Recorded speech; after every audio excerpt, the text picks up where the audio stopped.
以翔创 AT80-38为例，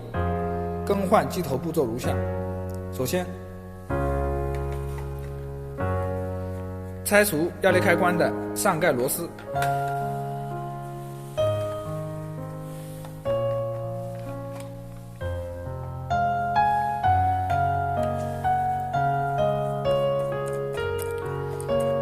拆掉压力开关内侧孔位的电线，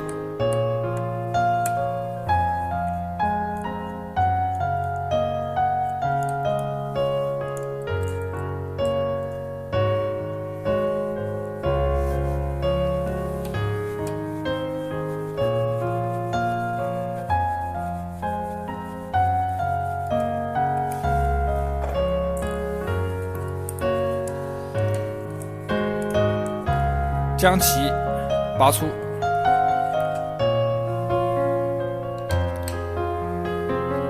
拆开电容盒子上的螺丝，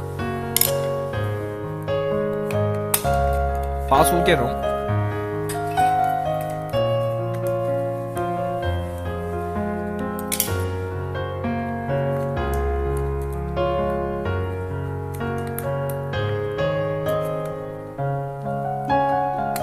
剪掉压线帽，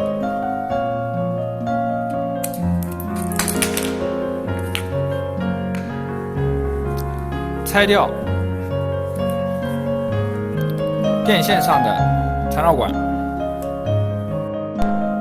整理出来机头线的状态。下面拆金属软管螺帽，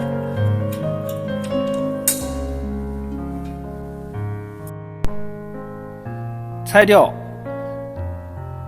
机头的底角螺丝，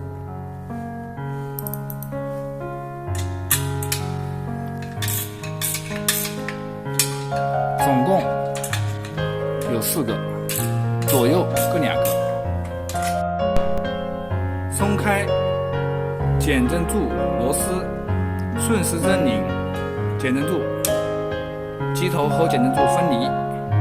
拔出，拿下机头。